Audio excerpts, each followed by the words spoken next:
घर वालों ने साइकियाट्रिस्ट को जब दिखाया जुबैदा को तो उसने जुबैदा का ट्रीटमेंट लिख दिया और उसे ये ट्रीटमेंट सही वक्त पर देने की ताकीद भी की। घर वालों ने उसे सारा ट्रीटमेंट सही वक्त पर दिया, लेकिन उससे उसे कोई फ़ायदा ना हुआ। अब तो जुबैदा ने किसी से बातचीत करना भी बंद कर दिया था। ना ही वो किसी से बोलती थी, ना ही किसी से कुछ बात करती थी।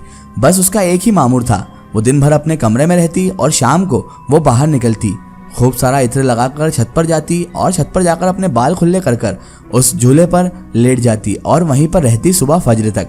फजर की अजान से पहले वो वापस कमरे में आ जाया करती थी। अब उसका रोज का यही मामूर था, दिन भर कमरे में रहना, उसके बाद बाहर आना और फजर के अजान के पहले अंदर चले जाना, खूब खुशबू लगाना और खुशबू लगाकर छत पर अकेले रहना।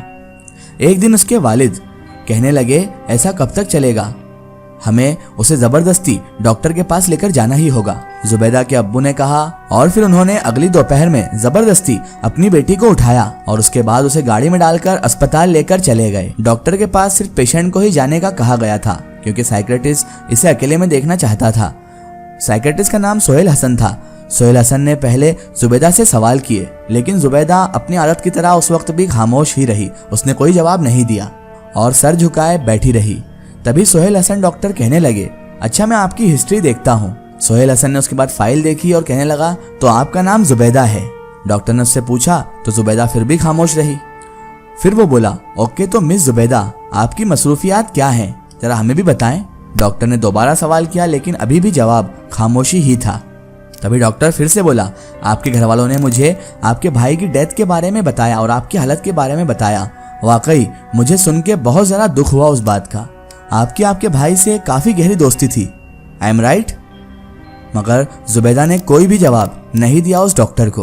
तो डॉक्टर सोहेल हसन ने एक गहरे सांस ली और अपनी चेयर से उठकर खड़े हो गए। फिर वो घूमकर टेबल की दूसरी साइड बैठी हुई जुबैदा के पास जाकर खड़ा हो गया और बोला, मिस जुबैदा, आप क्या समझती हैं कि आप अगर नहीं बोलेंगी तो क्या मैं आपको वापस भेज दूंगा? सुन लीजिए गौर से, जब तक आप बात नहीं कर लेती आप इस रूम से बाहर नहीं जा सकती मिस जुबैदा।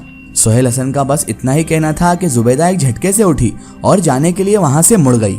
जुबैदा, तुम इस तरह से नहीं जा सकती। डॉक्टर ने उसे रोकने के लिए उसकी तरफ हाथ बढ़ाया ही था कि तभी वो डॉक्टर खुद ब खुद फिजा में ऊपर उड़ गया और एक जोरदार धक्का लगने की वजह से वो डॉक्टर दूर जाकर गिर गया। उसकी चेयर उड़ती हुई उसके पास आकर गिर गई।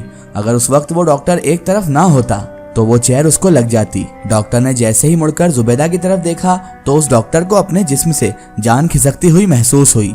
जुबैदा की चोटियों के बल खुद ब खुद एक एक करके खुलने लगे और फिर उसके बाल खुलकर बिखर गए। जुबैदा ने जैसे ही मुंह ऊपर उठाया तो उसकी आंख बिल्कुल लाल सुर्ख हो रही थी। तभी वो फिर से भारी आवाज में, मर्दानी आवाज में कहने लगी, तेरी इतनी हिम्मत कि तू हमारी चीज को, हमारी अमानत को हाथ लगाए, और वो भी हमारी मोहब्बत को।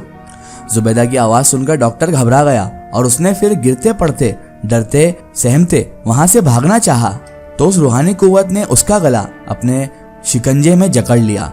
डॉक्टर को अपना दम घुटता हुआ महसूस हो रहा था और वो डॉक्टर अपने दोनों हाथों से किसी अनदेखी गिरफ्त से अपना गला छुड़ाने की कोशिश करने लगा। तभी रुबीना भुप्पो ने बाहर जुबैदा की अम्मी से कहा, भाभी बहुत देर हो गई जुबैदा को अंदर गए हुए, चलो ना हम अंदर चल के देखते हैं, कहीं कुछ गड़बड़ ना हो गई हो अंदर। वो दोनों उसके बाद उठी और वो दरवाजा खोलकर डॉक्टर के केबिन के अंदर दाखिल हो गईं। अंदर जैसे ही उन्होंने कदम रखा तो दोनों के दोनों ठिठक गईं, क्योंकि सबसे पहले उनके सामने ये मंजर था कि उनकी नज़र जैसे ही डॉक्टर पर गई तो वो फूल कर लाल गुब्बारा हो रहा था, उसका मुंह बिल्कुल लाल चट हो रहा था और वो अपने दोनों हाथों से अपना गला पकड़ा हुआ था। ऐसा लग रहा था मानो कोई इसका गला दबा रहा हो और वो छूटने की कोशिश कर रहा हो। इतने में ही रुबीना यानी कि जुबैदा की फुप्पो कहने लगी, डॉक्टर साहब ये क्या हो रहा है आपको? और इधर जुबैदा की अम्मी जुबैदा के पास आई और जुबैदा की अम्मी ने उसके पास आकर कहा, मेरी बच्ची। तभी जुबैदा के मुंह से मर्दाना आवाज आई और कहने लगी, रुक वहीं। तभी जुबैदा ने अपनी एक हाथ से डॉक्टर की सामान से भरी हुई टेबल को उठा लिया और वो इतनी ऊपर उड़ गई कि रुबीना हुप्पो तो ये मंजर देखकर गश खाकर वहीं पर गिर गई। जबकि जुबैदा की वालिदा ने अपने हवास पर काबू पाते हुए और उन्हें समझ में आ गया था कि ये कोई रूहानी मखलूक का काम है तो उन्होंने कुरानी आयात पढ़ना शुरू कर दिया और उसके बाद कुछ ही देर में जुबैदा लहराकर कुर्सी पर जा गिरी। डॉक्टर ने जमीन पर गिरते ही और जुबैदा के बेहोश होते ही लंबी लंबी सांस लेना शुरू की। इधर जुबैदा की अम्मी जुबैदा के गाल पर थपथपी मारने लगी। जुबैदा बेटा उठो, क्या हुआ तुम्हें? जुबैदा उठो।